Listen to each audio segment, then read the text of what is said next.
proud to say that I started my career here at Christian, and happy to be back. So I know that Dr. Siegler asked you already, but really quick show of hands, who has not heard me teach before?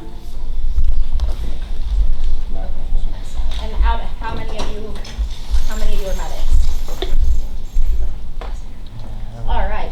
Well, I'm not going to go through this entire lecture for the sake of time, and there's some things that I want to cover more than others, and I want to introduce you to one of your new stars, at least one of your new stars, if we have time, maybe a couple. But we're going to talk about, obviously, children with special health care needs, and a little bit of technology dependence as well. So, for those of you who have had this lecture, some of these scenarios you've probably seen before, and I apologize. I promised Dr. Siegler I would completely change them up for next year. So, but to start, this is your first scenario, just to wake everybody up a little bit. This is actually a case that happened in our city back in 2011. Every case that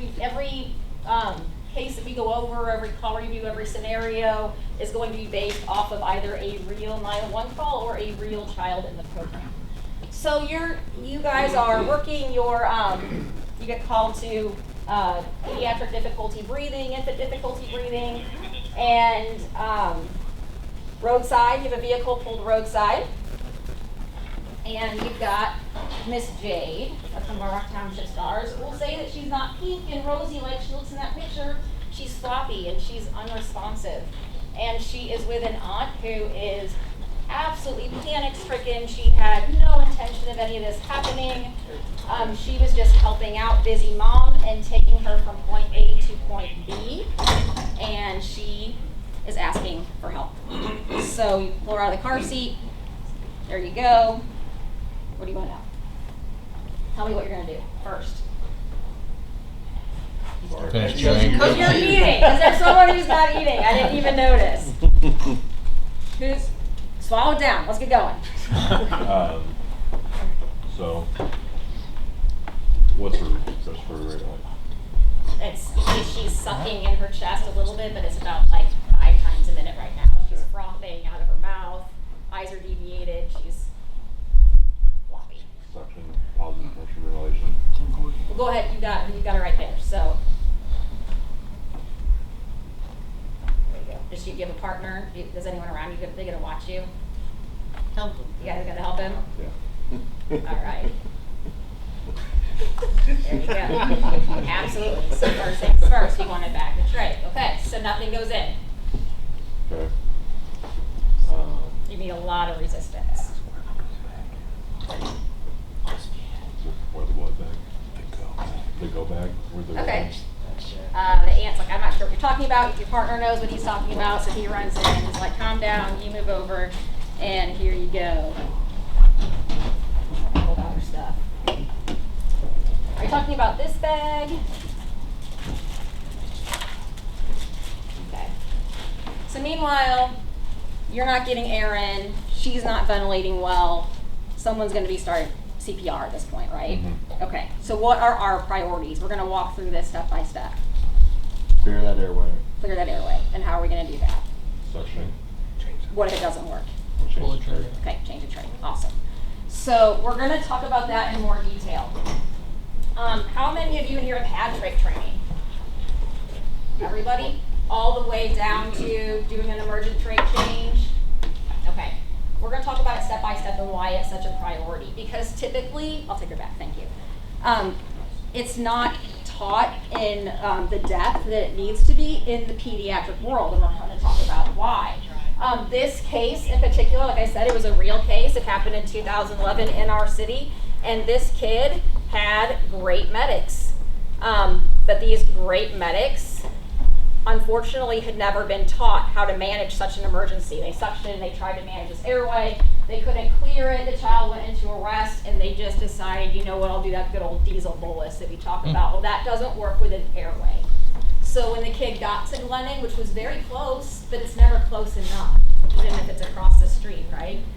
They found the trach to be completely obstructed, did a trach change, another round of epi, they get the kid back, unfortunately neurologically devastated. So this was a child who had a very good prognosis and only really malformation that he needed to grow out of. So he didn't have the ability to breathe past this obstruction. He just so happened to be with that caregiver that kind of knew what she was doing but kind of didn't and wasn't comfortable acting.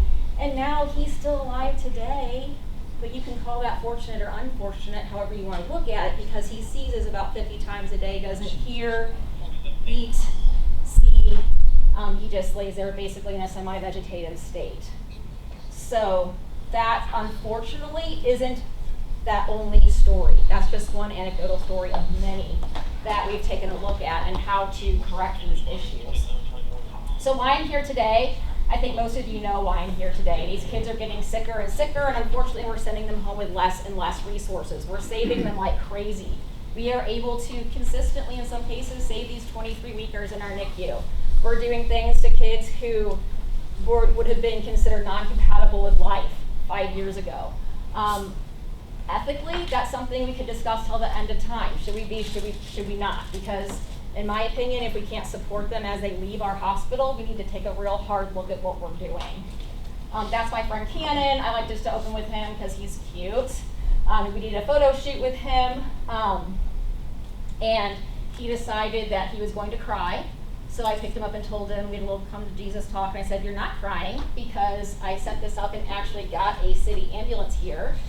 And you are gonna smile to show the world you matter, and he did. So he made the cover of EMS World, which we're very proud of him for. So, pitfalls, why we have issues with these kids. I think you guys probably understand this, but there are times when we're possibly limited to the closest hospital, but there's times we're also not. And if we understand this community a little bit better and how to fix these issues, we can usually get them to where they need to be and look at it like a TCD model like we do with trauma, STEMI, and stroke. It doesn't do them any good to go to a facility they're going to sit at for 2 hours with practitioners who don't know how to manage their care. And a lot of that has to do with a misinterpretation of assessment findings. We need to know just how sick this kid is. Another thing we're looking at, and we need to look at a little bit harder, and I'm careful with this statement, is that we're taught to rely completely on caregivers. Now, of course, they're gold, right?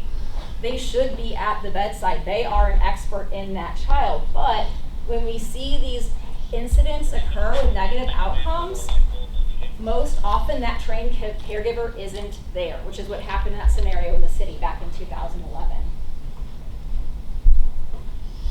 That video, I'm not going to bother to play the video. This is the one I had down at Mensa that was, why do we need a starship? This is a whole Star Trek theme. And it was God telling them, but you need a starship, build it. So I took that as my intro as why stars. Trust me, I'm not here to sell stars. I'm here to talk about stars like models. No one makes money on stars. We lose a tremendous amount of money on stars. I'm not a car salesman. But it's a system that we've proved that works. Every one of these kids is unique. There is no general special need out there. Will special needs education ever be enough? I don't think so. I think we can improve it. I think it can be a whole lot more than 3 pages in a 2,000-page book, but I don't think I know it's never going to be able to cover every situation. Is paper ever going to be enough? No, paper has holes, paper doesn't have weight. And which one of those child's 5 specialists are you going to have write that form? We need that actual system in place. Starting out with assessments, I've got to use someone other than Gavin. I apologize for you who've gone through this like 5 times with me. I was thinking on the way here with a kid I could replace. I don't have another naked picture of one of my kids to really go through this with, so I need to talk to my parents and can I take a picture of your kid naked, so without a shirt on, so I can go through this training? But for those of you who haven't gone through the whole Gavin assessment scenario, just bear with me and let's let some others, take a stab at it. This is my friend Gavin, aka G Money, which I dubbed him. He was star 1 in the program. Some of you might know his mom, Nikki. She's a paramedic who also started her career here. But Gavin has a whole lot going on, and I like to use him as an example. And we're going to use this picture of him here sitting up to start with. What do you all see assessment-wise? As a medic, EMT, you're walking upon this kid, let's say he's ill, just general impression, what are your first thoughts? You all know twos, like chest scar? I'm sorry? His chest scar? Yeah, he has a chest scar, he has a zipper, so he had some cardiac intervention going on, right? What else? G-tube? Yeah, he's got a G-tube. And that becomes significant too. We're going to talk about why all these things are just so significant looking at this child. Anyone else? He's got oxygen? Yeah. That's significant. Anything? Down syndrome. I always hear Down syndrome because he looks like he has Down syndrome. We all thought he had Down syndrome. He doesn't. He has Cornelia de Lange syndrome. But, like I say, that's neither here nor there. What we recognize that he has a syndrome. So how often are syndromes limited to just features? Sometimes, but not often. Those are the lucky ones. So when we've identified we have a syndrome, we probably have some other issues going on, and sometimes some very unique issues that we need to be aware of.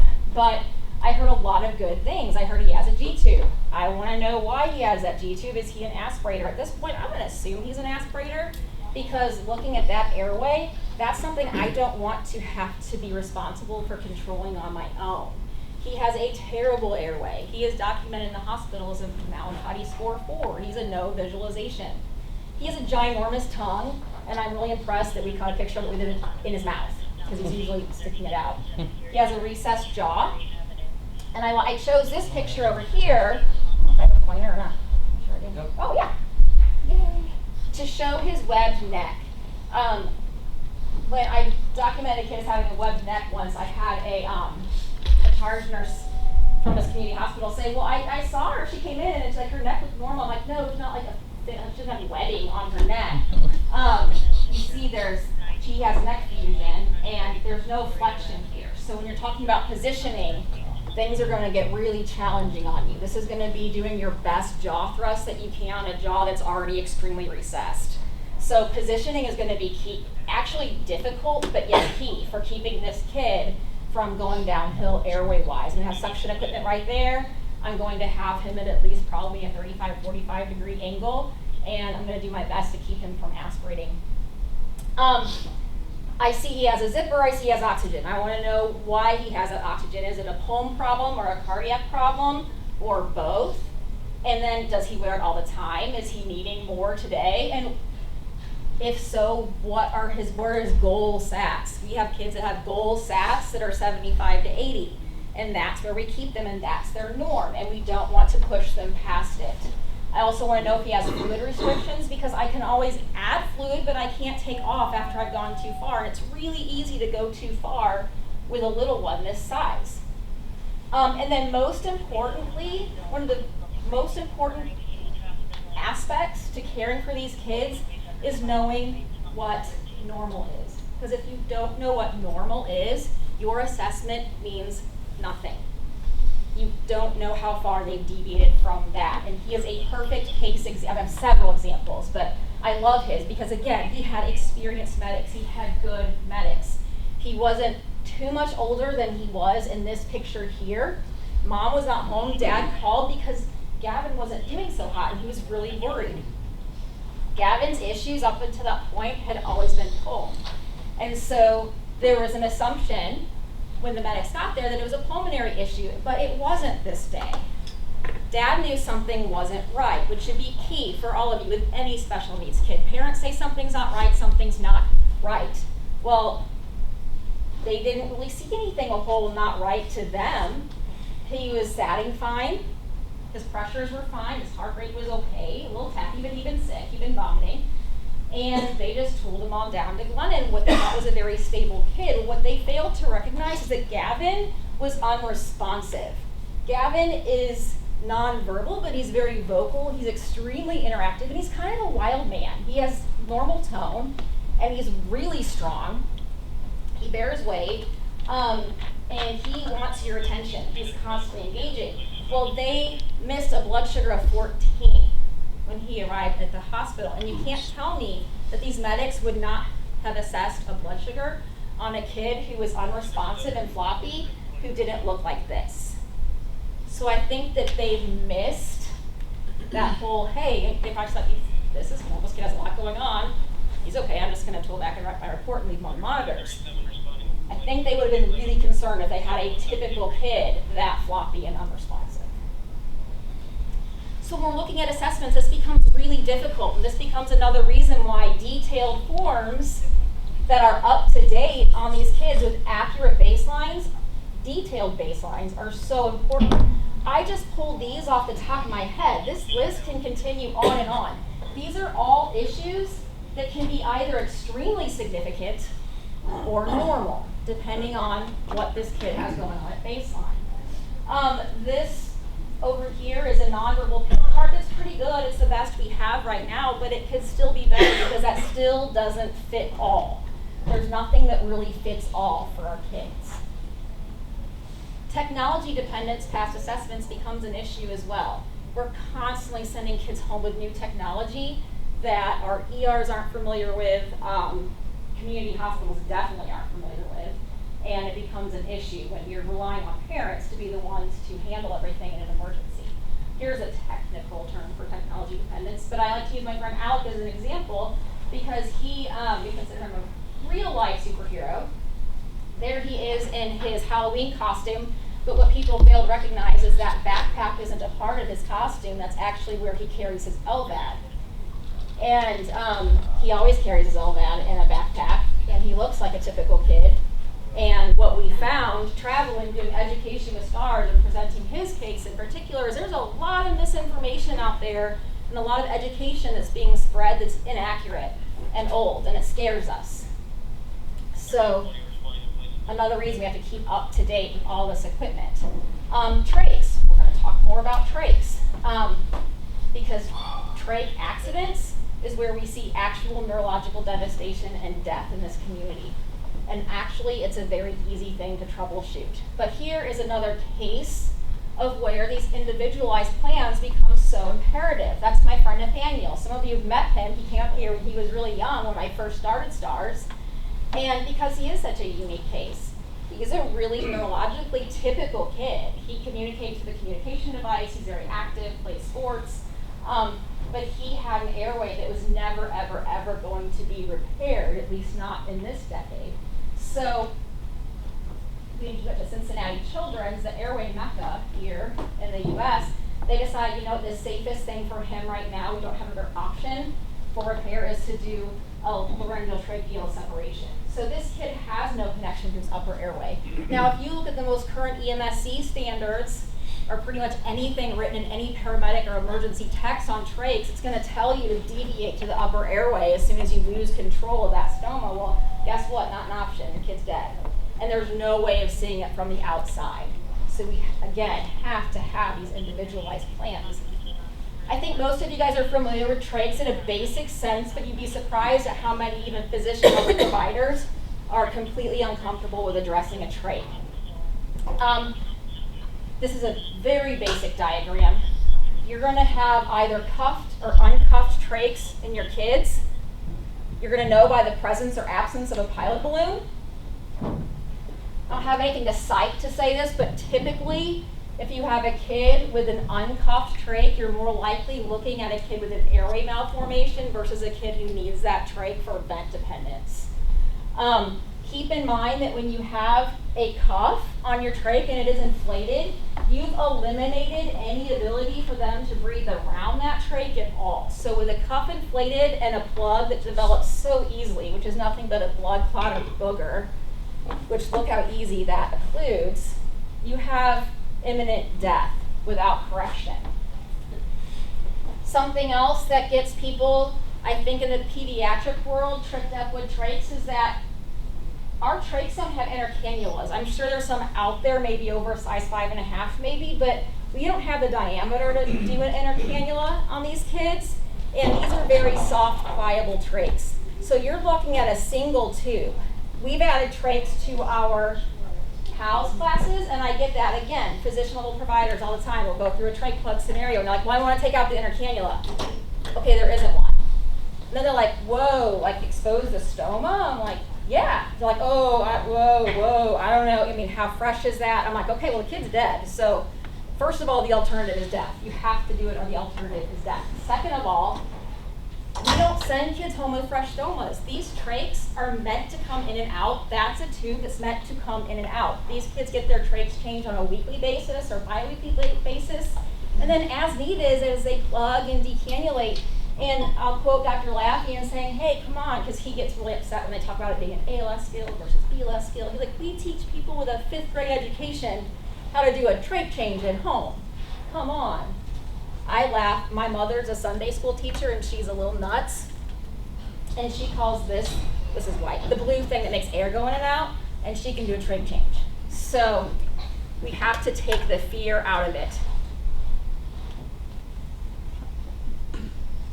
Our step-by-step with traits is immediately check placement and patency. That is your first priority. I don't care if they're seizing, pooping, bleeding, ejected from a vehicle, or in cardiac arrest. When we say placement and patency, we need to know that the trach is in the stoma. You're probably thinking that should be really obvious, right? Well, not always. Again, I can pass these around so you can play with them, but these are really soft. And one of the most common decannulations that we see, I'm finding more and more common actually, is this ability for them to just have that trach slip out underneath, out of the stoma with the ties intact, and it's covered by a drain sponge, fat rolls, clothes, and it gets missed. It's happened at Rankin Jordan, it's happened at our hospital, it's happened in the field. That was our last death that we had in the field. We went a 5-year stretch without one. We had a cardiac arrest, and I think what happens is, what do we do with cardiac arrest? Emotions are up here, anxiety's up here, we want to run. Kid arrested again, mom not home. Mom had stepped out. Pumper gets there, kid goes down. Caller said they couldn't bag anymore, having difficulty bagging. They start the arrest. EMS gets there. Let's go, let's go, let's go. They're bagging this kid, working this arrest. No one just paused and was like, oh wait, do we actually have an airway? Because they didn't that whole time. We've got to be careful. End tidal, end tidal, end tidal. That goes along with that story too. Always use end tidal. Do your suctioning, do your supportive care, add oxygen. If you're getting someplace, great. Keep doing those measures. If you're going the wrong way, that kid's going into a peri-arrest situation, they're declining, not improving, we say when in doubt, change it out. And we'll go through that step by step. I think that's important. I'm gonna keep moving along, but for those of you who have never done it, definitely come up afterwards and we're gonna play with this kid. We're gonna talk about some troubleshooting as well in case you have issues. Vents, I like to say, are a whole class in themselves, but just a few things you need to know, like some differences between vents. Some have different oxygen flow capabilities. For example, the Trilogy, which is the vent actually pictured right here, it's a very popular one.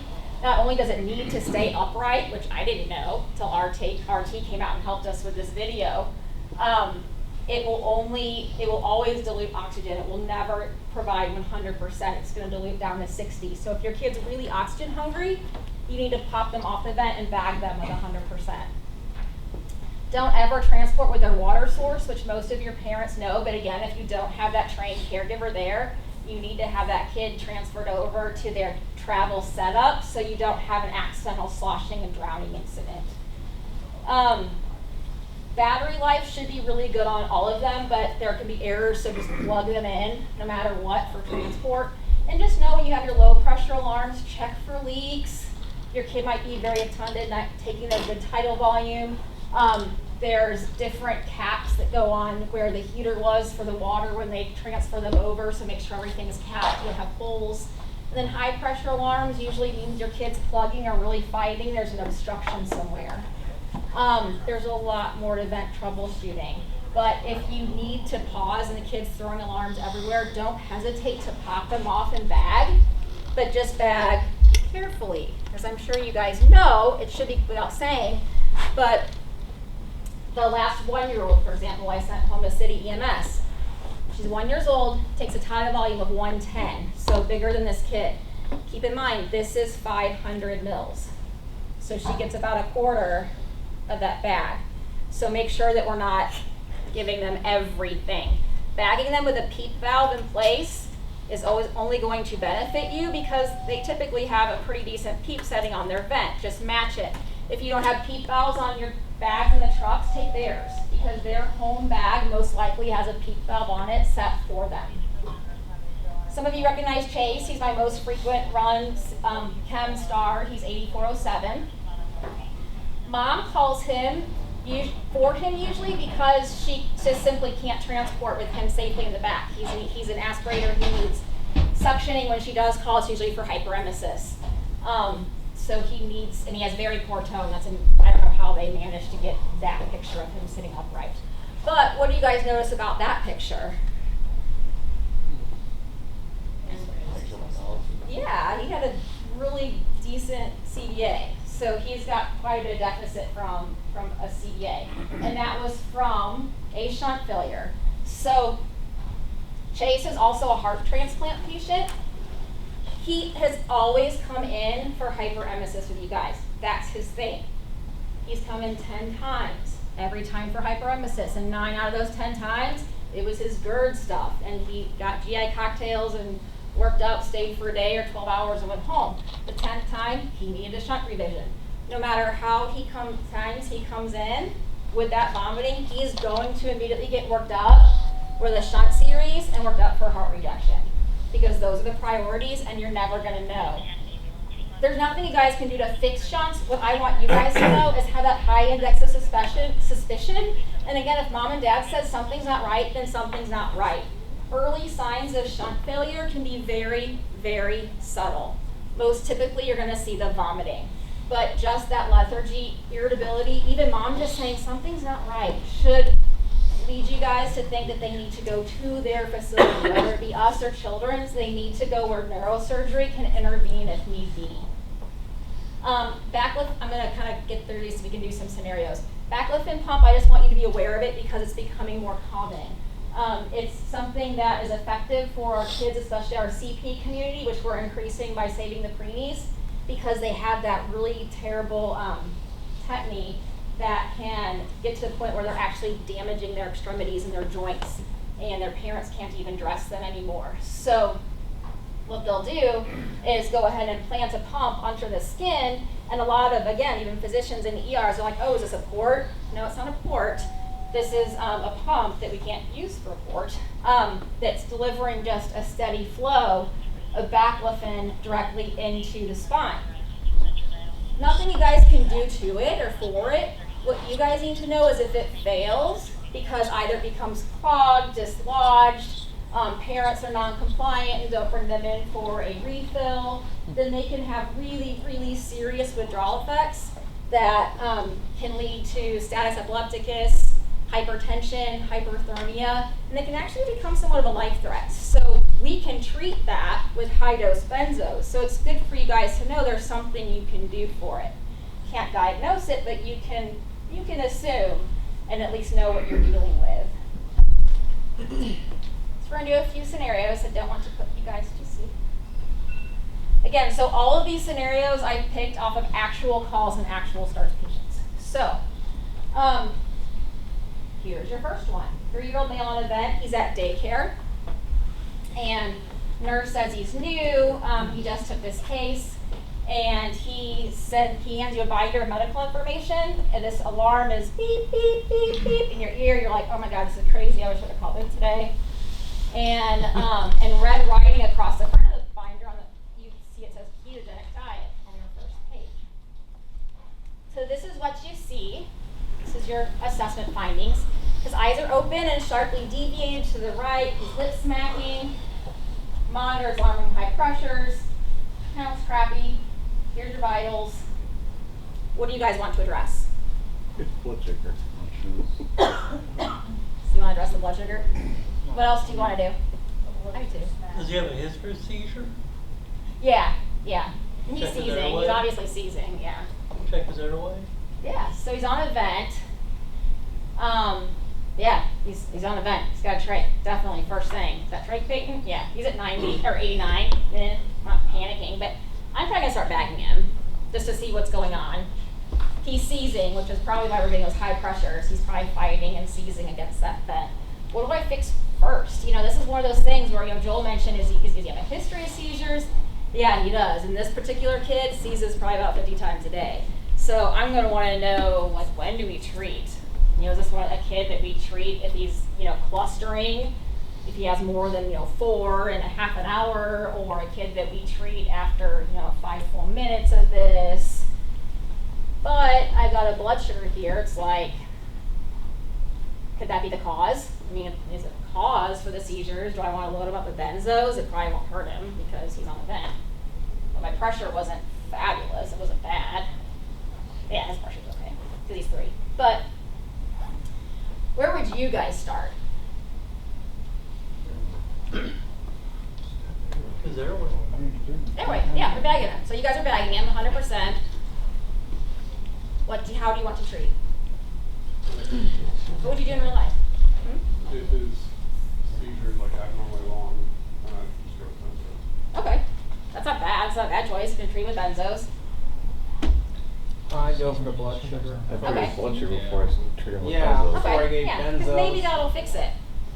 But if you don't, If it doesn't, then you go to I was gonna say though, benzos. is it normal for him to have a lower blood sugar? There he goes. Ding, ding, ding. He said, is it normal for him to have a low blood sugar? Yes, but not 39. That's a little too low. So we need to treat.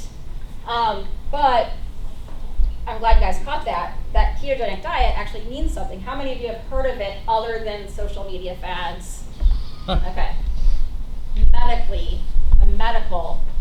Medically speaking, the ketogenic diet is not a fad diet for people who think that it's good for them and it's not. But I don't go there. So what we do for our kids who don't respond to anti-epileptic drugs, they usually fail 3 or more, they'll usually attempt a ketogenic diet, which is easy to do with our G-tube feeders. And what we've done in the hospital is force their body into a state of ketosis with a very low carb, high fat, moderate protein intake. So with these kids, you can do a specialty formula, which makes it actually pretty easy. So yeah, his blood sugar is going to run low. We have one kid that they'll let be at 40, but typically the range that neurology gives me is between 50 and 80. So we need to treat, but we need to treat conservatively, because if we kick them out of ketosis, then we're going to induce status epilepticus, because when they get them out of ketosis, off the ketogenic diet, they wean them off over months and months and months of slowly reintroducing carbs. So first of all, you're not going to get an IV on Levi. That was my friend in this scenario, and this is actually part of his emergency plan. Do we want to do, glucagon is the best choice for these kids. Do we want to do an IO for blood sugar? I don't. I think that's a little extreme. But he's got a G-tube, and this is the safest way, honestly, to treat this kid. And whether they have an NG or a G-tube, this is how neurology wants them treated, because it's the same as giving it to them by mouth, essentially. So the answer that they give me is always, oh, I want 15 mils of apple juice. I'm like, well, that's cute, but EMS doesn't carry apple juice in the ambulance. Levi's mom happens to keep it in his trach bag on a sealed bottle at all times, but she's not the typical. So if you would have Levi and you're able to use apple juice, great, but I was able to have them give me the equivalent for D10, which was 20 mils. So just remember that anything that goes by mouth can go